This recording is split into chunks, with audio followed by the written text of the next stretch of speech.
Anne Frank, bottom of page 137.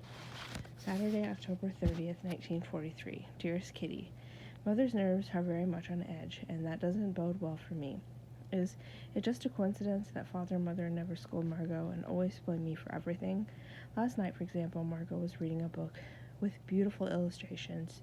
She got up and put the book aside for later. I wasn't doing anything, so I picked it up and began looking at the pictures. Margot came back, saw her book in my hands, knitted her brow, and angrily demanded the book back. I wanted to look through it some more. Margot got madder by the minute, and Mother butted in. Margot was reading that book. Give it back to her. Father came in, and without even knowing saw that Margot was being wronged, and lashed out at me. I'd like to see what you'd do if Margot was looking at one of your books. I promptly gave in, put the book down, and according to them, left the room in a huff. I was neither huffy nor cross, but merely sad. It wasn't right of Father to pass judgment without knowing what the issue was. I would have given the book to Margot myself, and a lot sooner, if Father and Mother hadn't intervened and rushed to take Margot's part, as if she were suffering some great injustice. Of course, Mother took Margot's side. They always take each other's sides. I'm so used to it that I've become completely indifferent to Mother's rebukes and Margot's moodiness. I love them, but only because they're Mother and Margot. I don't give a darn about them as people. As far as I'm concerned, they can go jump in a lake. It's different with Father. When I see him being partial to Margot, approving Margot's every action, praising her, hugging her, I feel a gnawing ache inside because I'm crazy about him. I model myself after Father, and there's no one in the world I love more. He doesn't realize that he treats Margot differently than he does me. Margot just happens to be the smartest, the kindest, the prettiest, and the best, but I have a right to be taken seriously, too. I've always been the clown and mischief maker of the family. I've always had to play double for my sins, once with scoldings and then again with my own sense of despair. I'm no longer satisfied with the meaningless affection or the supposedly serious talks. I long for something from Father that he's incapable of giving. I'm not jealous of Margot. I never have been. I'm not envious of her brains or her beauty. It's just that I like to feel that Father really loves me, not because I'm his child, but because I'm me, and I cling to Father because my contempt of Mother is growing daily, and it's only through him that I'm able to retain the last ounce of family feeling I have left. He doesn't understand that I sometimes need to vent my feelings for Mother. He doesn't want to talk about it, and he avoids any discussion involving Mother's failings. And yet Mother, with all her shortcomings, is tougher for me to deal with. I don't know how I should act. I can't very well comfort her with her carelessness, her sarcasm, and her hard-heartedness.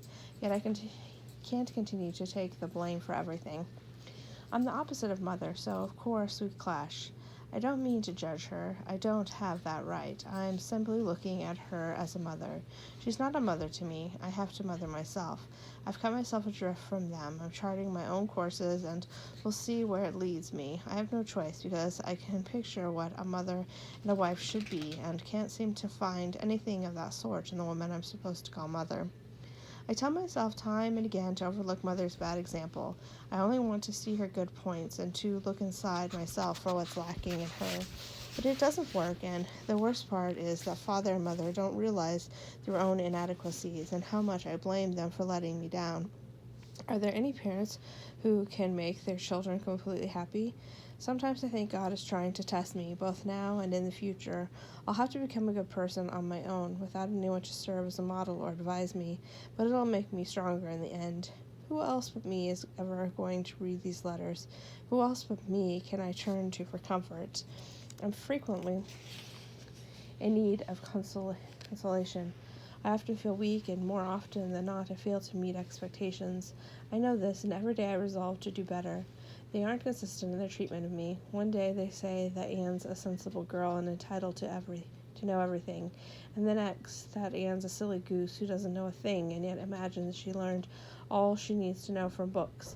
I'm no longer the baby and spoiled little darling whose every deed can be laughed at.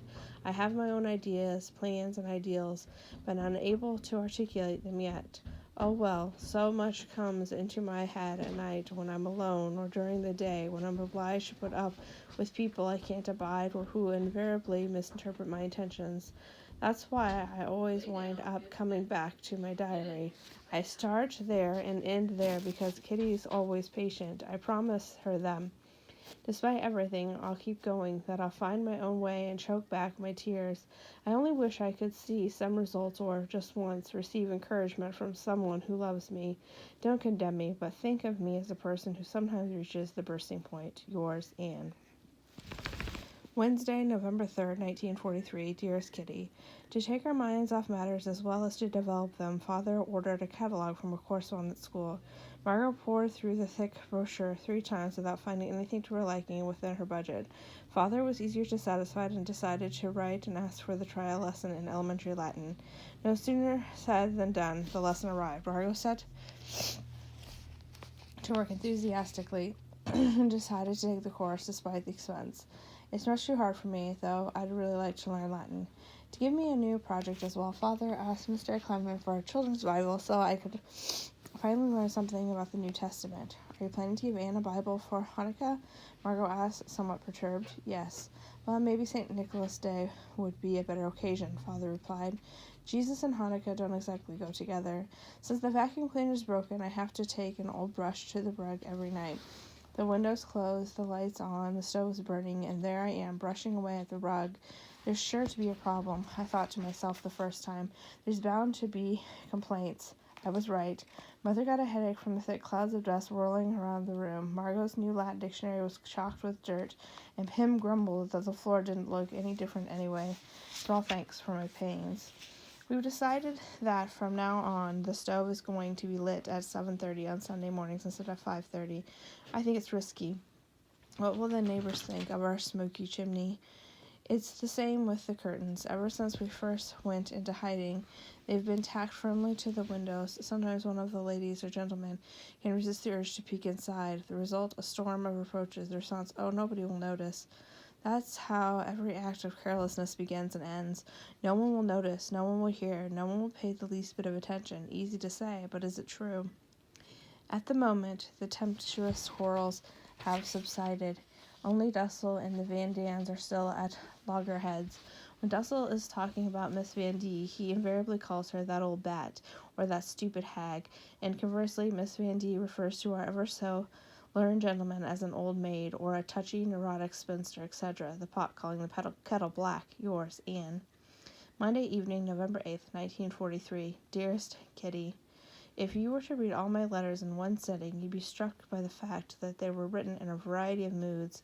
It annoys me to be so dependent on the moods here in the annex, but I'm not the only one. We're all subject to them. If I'm engrossed in a book, I have to rearrange my thoughts before I can mingle with other people, because otherwise they might think I was strange. As you can see, I'm currently in the middle of a depression. I couldn't really tell you what set it off, but I think it stems from my cowardice, which confronts me at every turn. This evening, when Bep was still here, the doorbell rang long and loud. I instantly turned white, my stomach churned, and my heart beat wildly, and all because I was afraid. At night, in bed, I see myself alone in a dungeon without father and mother, or I'm roaming the streets, or the annex is on fire, or they come in the middle of the night to take us away, and I crawl under my bed in desperation. I see everything as if it were actually taking place, and to think it might all happen soon. Meep often says she envies us because we have such peace and quiet here. That may be true, but she's obviously not thinking about our fear. I simply can't imagine the world will ever be normal again for us. I do talk about after the war, but it's as if I were talking about a castle in the air, something that can never come true. I see the 8 of us in the annex as if we were a patch of blue sky surrounded by menacing black clouds. The perfectly round spots on which we're standing is still safe, but the clouds are moving in on us, and the ring between us and the approaching danger is being pulled tighter and tighter. We're surrounded by darkness and danger, and in our desperate search for a way out, we keep bumping into each other. We look at the fighting down below and the peace and beauty up above. In the meantime, we've been cut off by the dark mass of clouds so that we can go neither up nor down. It looms before us like an impenetrable wall, trying to crush us, but not yet able to. I can only cry out and implore, "Oh, ring, ring, open wide and let us out. Yours, Anne." Thursday, November 11th, 1943. Dearest Kitty, I have a good title for this chapter, Ode to My Fountain Pen in Memorandum. My fountain pen was always one of my most prized possessions. I valued it highly, especially because it had a thick nib, and I can only write neatly with thick nibs. It was led along an interesting fountain pen life, which I will summarize below. When I was 9, my fountain pen, packed in cotton, arrived at a sample of no commercial value, all the way from Atchin, where my grandmother, the kindly donor, used to live. I lay in bed with the flu while the February winds howled around the apartment house. The splendid fountain pen came in a red leather case, and I showed it to my girlfriends the first chance I got. Me and Frank, the proud owner of a fountain pen. When I was 10, I was allowed to take the pen to school, and to my surprise, the teacher even let me write with it. When I was 11, however, my treasure had to be tucked away again because my 6th grade teacher allowed us to use only school pens and ink pots. When I was 12, I started at the Jewish Lyceum, and my fountain pen was given a new case in honor of the occasion. Not only did it have room for a pencil, it also had a zipper, which was much more impressive. When I was 13, the fountain pen went with me to the annex, and together we raced through countless diaries and compositions.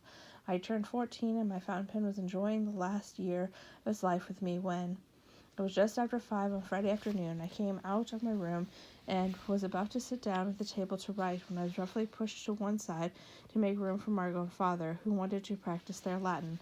The fountain pen remained unused on the table, while its owner, sighing, was forced to make do with a very tiny corner of the table, where she began rubbing beans. That's how we remove mold from the beans and restore them to their original state. At 5:45, I swept the floor, dumped the dirt into a newspaper along with the rotten beans, and tossed into the stove. A giant flame shot up, and I thought it was wonderful that the stove, which had been gasping its last breath, had made such a miraculous recovery. All was quiet again. The Latin students had left, and I sat down at the table to pick up where I left off. But no matter where I looked, my fountain pen was nowhere in sight. I took another look. Margot looked, Mother looked, Father looked, Dussel looked, but it had vanished. Maybe it fell in the stove, along with the beans, Margot suggested. No, it couldn't have, I replied. But that evening, when my fountain pen was still unturned up, we all assumed it had been burned, especially because celluloid is highly flammable. Our darkest fears were confirmed the next day when Father went to empty the stove and discovered the clip used to fasten it to the pocket among the ashes. Not a trace of the gold nib was left. It must have melted into stone, Father conjectured. I am left with one consolation, small though it may be. My fountain pen was cremated, just as I would like to be some day. Yours, Anne.